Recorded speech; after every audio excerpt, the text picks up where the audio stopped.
G'day Gear Junkies, Jason here. I discussed in a recent Q&A video how people have been asking to see my pedal collection and my pedal board, and it's been a video that I've been very reluctant to make, but seeing as that's what you guys want to see, I've decided that I will relent and do this video. If you find this video interesting, the full version of it will be available on Patreon. So what I'm going to do, because I've got so many pedals to get through, I can't go into too much detail. So I'll put up thumbnails of videos that feature a lot of these pedals that you're going to see. So if you want to see more on a particular pedal, just check out that thumbnail and then find it in my video library and you can go from there. So I'm going to start this video by looking at my pedal board and explaining how it works, and apologies in advance for any crappy camera work. So here's my pedal board. I'm just going to zoom out so you can see all of it in the one shot. It is very, very big, a lot bigger than I actually need, but you know, if you could, why wouldn't you? So yeah, that's as far as the zoom will let me go. There's a lot happening here, so I'll take you through from the start. All right, so the signal first goes into the Polytune here. This is the Polytune 3, which is really important because it has the bona fide buffer built in, which is why I chose this pedal.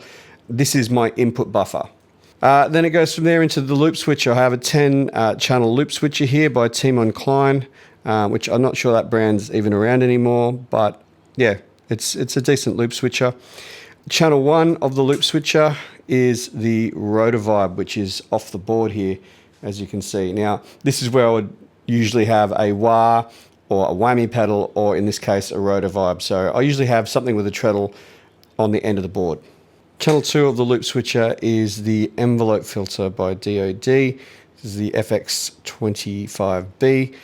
So channel 3 is the super phaser, the Boss super phaser PH2. This is my all-time favorite phaser. Channel 4, this is flanger. So I've got the Past Effects elastic mattress on the board. Very, very rarely actually ever leaves the board because this is my favorite flanger. I have a fair few flangers and this is easily my favorite. It's obviously based on the EHX Electric Mistress, and yeah, I did a video of this a few years back and I've been in love with it ever since. So channel 5 here, that is the compressor. So of course I have the Boss CS2, which is one of my all-time favorite Boss pedals. Again, this is another Japanese unit from 1984 that's in quite good condition. So now we set my drive pedals. The entire top row is dedicated to drive pedals. So channel 6 here is my boost, which at the moment I'm using the Past Effects TDY, which is based on the tube driver. It's a nice boost that I can use on its own, or it actually sounds really good going into any of the other drive pedals here that I'm going to look at. Next to it is the Tube Screamer, the TS808. Again, this is another boost, but this is more of what I call a color boost. Tube Screamers have a very pronounced sound. They fundamentally change the frequency response, and they sound really good, in my opinion, going in front of other drive pedals, which sounds great when you're playing lead work because it takes away some of that shrill top end. And that works either in front of amp distortion or some of the pedals that I'm going to look at as well. Next up is the Blues Breaker. Now, this is a fundamental part of my board that I could not live without. There's a lot of excess pedals on this board. This is not one of them. This is one that I would have to have either have a Blues Breaker or a Blues Breaker equivalent pedal on my board. Okay, channel 9, I have the Klon KTR. Now, I would regard this pedal as a luxury item. Any half-decent Klon style pedal would do, but this is the best Klon pedal that I've ever tried. Well, it actually is a Klon, so you know, it's hard to beat that. And channel 10 of the loop switcher is the Past Effects Camber Drive. Now, this is another desert island must-have pedal on my board. This has not left my board since I got it a few years back when I made a video about it, and I cannot stress to you enough how much I love and need the Past Effects Camber Drive. So out of the loop switcher we go into another buffer. So this is a standalone buffer, the Fender Level Set Buffer. Now this was at the start of my chain before I got the Polytune 3. So this basically buffs the signal up for the next lot of pedals that it's about to go through. So on the other side of the buffer here, I have the Iguana Tail loop switcher by One Control. This is a 5-channel loop switcher. Loop number 1, I have the Zen Drive Black Magic. I'll just turn the light off.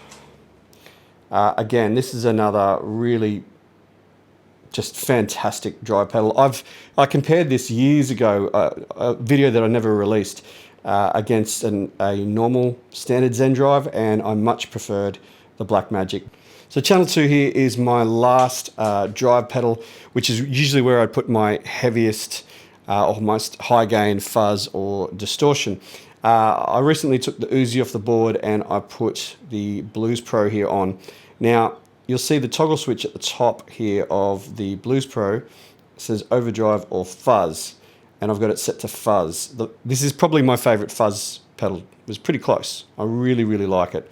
All right, loop 3. This is where my second lot of modulation pedals start. I have the Boss CE1 in this particular loop, and yeah, it's amazing. It's a legend. Very, very hard to beat the first chorus pedal ever made. Loop 4, I have the DM2W by Boss. I do actually have a DM2, an original DM2 and DM3, but for me, the DM2W in custom mode, crucially custom mode, is my favorite analog delay that I've ever tried. And channel 5 here is vacant. You can see that there's an empty slot next to the DM2W. So that's where I'd put a multi-band compressor or an EQ pedal, or if I'm demoing a pedal, that's where I'll put it in the chain. So after the Iguana tail, we have the stereo section on my board. So none of these pedals are actually in a loop at all because I don't have a stereo loop switcher. If anybody knows where I can get just a plain old analog stereo loop switcher, please let me know. So the first position here, where I have the Lex, this is where I'd put a stereo chorus or a stereo tremolo, or in this case, a rotary speaker. I would also put my stereo Univibe in this spot too, if that's what I was going to use. I love all of those effects. If you've never played in stereo through 2 amps, through effects like these, they just sound amazing and sound really good on recordings. So we go stereo out of the Lex into the Timeline. Now the Timeline is my all-time favorite delay pedal. The reason I bought this is primarily because it does the best job of tape delay of any multi-delay that I've ever heard. So the tape delay on this is just magic, which I absolutely love. I'm a little bit dissatisfied with the analog delay because it only goes to 400 milliseconds, whereas the DM2W, I think, goes to about 800 milliseconds. So I can get longer delay times on that than the Timeline, which I find really odd because this one's digital. So, but other than that, yeah, my all-time favorite delay. It's amazing. So we go stereo out of the Timeline into the Big Sky, which is my favorite reverb pedal of all time. And we come stereo out of the Big Sky into the Boss RC1 looper. Now I own more complicated loopers than this, but I love this looper for a few reasons. One, it's stereo in and stereo out, which I need. But also it's really, really simple to use and it's good for practice. So you just hit it once and it records, then it plays back. And then if you want to record again, you just hit it again and you can record multiple layers over the top of it. And yeah, to the left of the loop station, I have my amp foot switches and an expression pedal. Yeah, so that is my board. Okay, so this bench here has most of my pedal collection sort of all sitting on it. There's some up here on the wall as well. So I might start with this second row here. These are all vintage Japanese-made Boss pedals. And they all come from the Japanese era part 1, which I've made an extensive video. The top row here is for rarities. So all of these are pretty hard to get your hands on or ridiculously expensive. The DF2 is not very rare, but a version, this is what we call the lawsuit version because it has the name Distortion and Feedbacker instead of Feedbacker and Distortion. I bought that recently off a Facebook friend called Simon Sorensen. G'day Simon, I know you're watching. The PN2, very, very rare tremolo panner, came out in the early 90s. DC2, that is one of my all-time favorite Boss pedals, love that one. The DD2, next to the DD2 I have the FZ2, which I acquired fairly recently, so yes, I will do a video about their fuzz pedals. And I also have the VB2 vibrato next to that, which I have made a couple of videos on already. So the top row up here, I've got the Roland B-Bar. That is a fuzz from the early to mid 70s. This is pre-Boss. And I would have to say, I know I said that I like the Blues Pro, but this is my favorite fuzz that I own. This, hands down, it's absolutely brilliant. Next to it, we have the T-Rex Replicator tape delay, the Marshall Governor. This is an original Governor, and I have the box for that as well. And next to that, I have the Deja Vibe, but it's a stereo Deja Vibe, and I can tell you it is amazing. I used it on a recording recently, and it sounded fantastic. Down here to the right, I have the rest of my Japanese collection. So these are all made in Japan Boss pedals. Most of these pedals fit into the Japanese era part 2, of which I've also made an extensive video. Out of these, the standouts, I would have to say I really love the DC3, the MZ2 digital metalizer. I really like that pedal, that's fantastic. The CE3, it's a very different sound to the CE2 or any of the other Boss chorus pedals. I really like that one as well. I've got an OC2 there that says Octava instead of Octave. That means it's an earlier version. The rest of these sort of vary in rarity and price. Ones you might not have heard of, the Limiter. So this was only made for a short amount of time in the late 80s. The DM3. And yes, they are the original knobs. So that was an improved version of the DM2. In front of that, I have a germanium fuzz face and a full-size Big Muff. And I have the Stereotone Centura, which is a very, very faithful Klon replica. I've got the Black Box Drive Master. You know that I love my Marshall Black Box pedals. This and the Governor up there, remarkably similar. I might do a shootout between them. Next two pedals here, I've got the Marshall Jackhammer, and both of these are absolutely in pristine condition. I got them really cheap. Someone must have just bought them and never used them. And I've got the BB2. The BB2 is a pedal that people are just sort of discovering now and realizing that it was actually quite a decent overdrive. I know a lot of people were disappointed that this is nothing like the original Blues Breaker, but it's got its own sound. It's actually quite a decent and versatile overdrive. So next to that, I've got a bunch of pedals here that are for sale. So all of these pedals here have featured in videos recently, with the exception of the CS2 here, which that's just an extra. I've got 3 of them. I don't need 3 of them. So yeah, I can't keep everything. I often have to sell stuff to buy stuff to make new videos with. These 3 pedals that are off on their own belonged to my old guitar teacher Max, who sadly passed away a couple of years ago. That is a very early Metal Zone from 1994. A CE2 that he bought brand new from 1984, and a DD5 which he bought when it first came out. All right, so heading over this way, I've got this pile of pedals here. So I've got the Ibanez WH10 Wah. This one's an original 90s unit, which I scored a couple of years back. I've got a 90s version of the grunge pedal. This is the original version with the button face and so on, which I bought a couple of years ago. It's featured in a couple of videos. I've got another Pass Effects pedal here, which is the Jet Phaser. Very, very interesting and individual pedal. Again, this is another prototype. So I found, out of all the demos I've done, this was one of the hardest ones to demo because it's just not like anything else. You just sort of have to play it on its merits. I have a Proco Rat here. This one actually has the LM308 chip, so this is a 90s reissue. And next to that we have the Analog Man King of Tone. I wish. This is actually a fake. Yeah, I can't remember why I bought it. I honestly can't. But it's pretty good. I've got to say, I was really pleasantly surprised. When I opened it up, all of the components have the large caps on them, which is great. Sounds really good. So as for the rest of these, I might just put them all on the floor so you can see them all.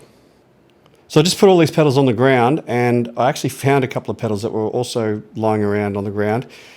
Now, I know it looks like that I'm trying to collect every single Boss pedal, but I can tell you I'm not. These are all for some of my Boss videos that I've still got yet to produce. So there's no sense in me getting rid of them at this point in time. I don't want to own every single Boss pedal that ever came out, but yeah, because of these Boss videos that everybody's enjoying, it means that I have to buy and hold on to a lot of them. Yeah, let's have a look at significant ones there. I did a video about these two guys, the Extortion and Power Driver, last year. They're both very rare.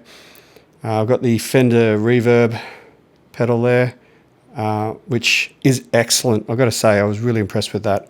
I'm not a big fan of digital spring reverb, but that one's great. That's an analog super chorus. Most of them are digital, but that's an older analog one. The HR2 harmonist there, that's pretty hard to find.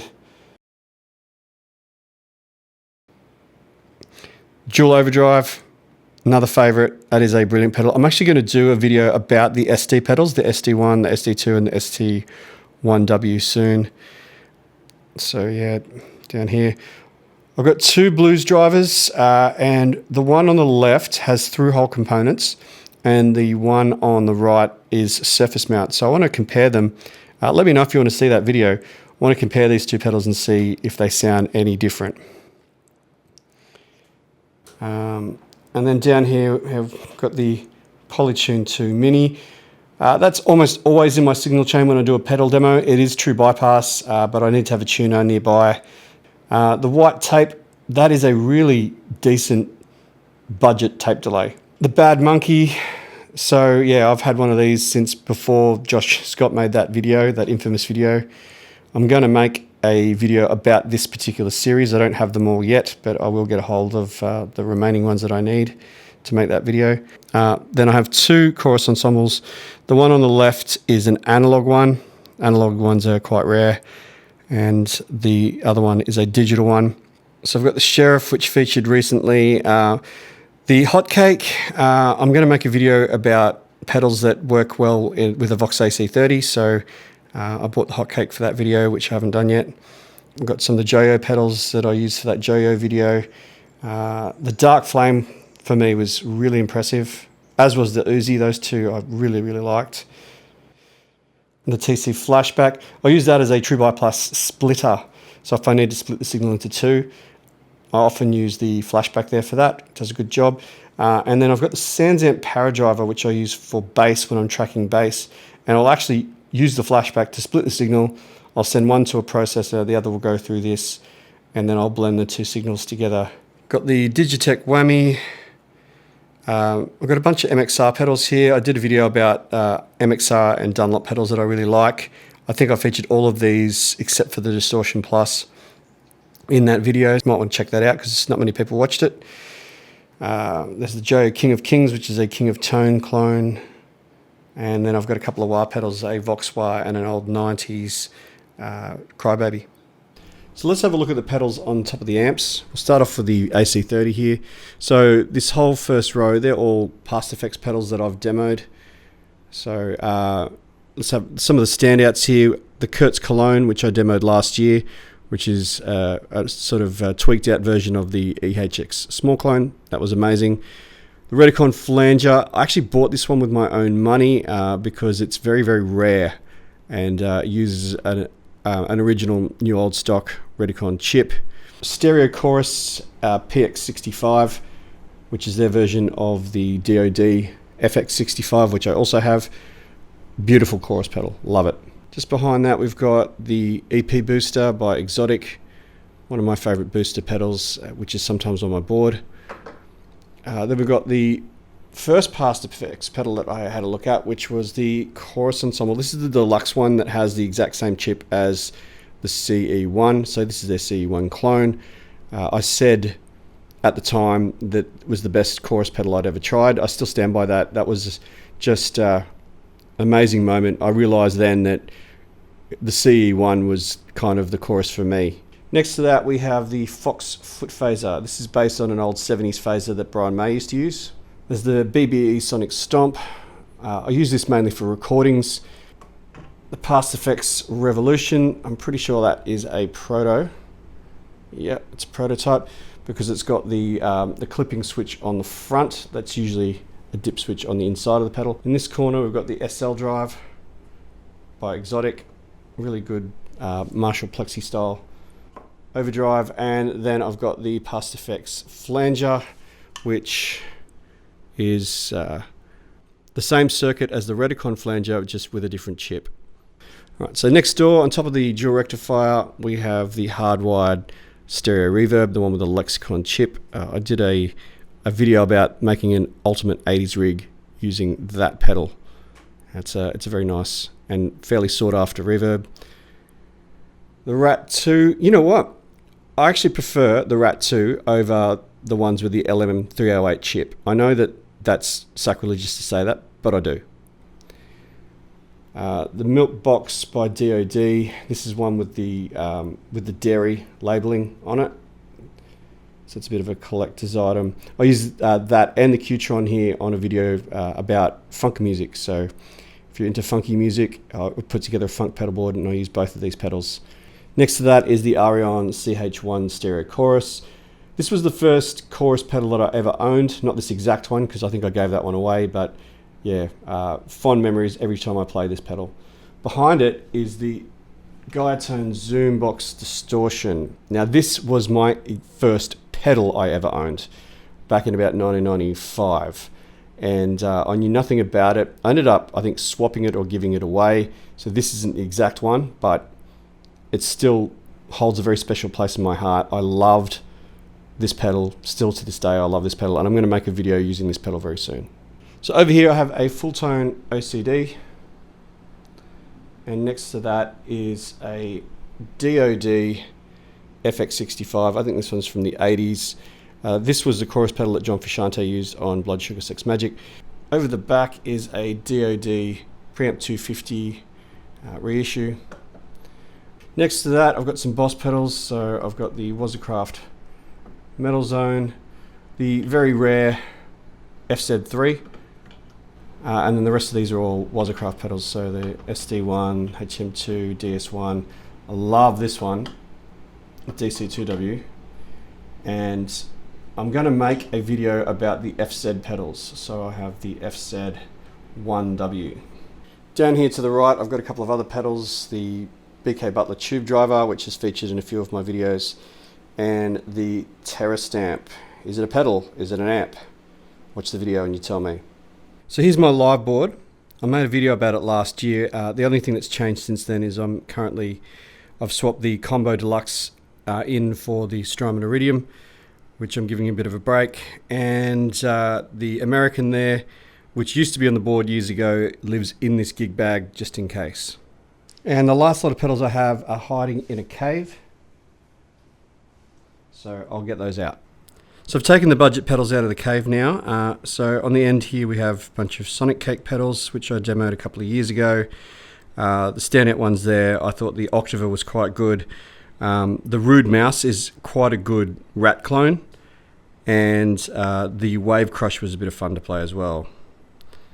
Then over to the side here, we've got the Mosky Golden Horse. That is, if you want bang for your buck, that is an amazing Klon style overdrive, which will only cost you, 30, 40 Australian dollars, which is incredibly cheap. Next to that is the Blues Crab by Moore. This was the pedal that inspired me to end up buying a Blues Breaker. It's a fantastic little Blues Breaker clone. The E-Lady, or Elect Lady, sometimes it's called. This was the flanger that really got me in love with flanger. I never really was much of a flanger fan. And the acoustic there, which is an acoustic simulator, believe it or not, I bought that brand new at the post office. And then we have the Behringer pedals down here at the bottom. So the Vinatge Tube Overdrive 808, that's obviously their tube screamer, which it's very hard to tell the difference between that and an actual tube screamer. The Ultra Tremolo, which is based on the Boss TR2. The Vintage Delay, which is based on the Boss DM3, which is quite good. The Ultra Chorus, which is based on the Boss CH1, again, very, very good budget chorus. And the Blues Overdrive, which is based on the Boss BD2. I shot these pedals out in that video against the pedals that they're based on, and I was very pleasantly surprised. So if you enjoy this video, please give it a like, and if you haven't already, please subscribe. You can support this channel by going to the Middle Age Gear Junkie store and buying some merchandise, or you can support me on Patreon, where you'll get access to the full version of this video. Other than that, my name is Jason. Have a great day. See you later.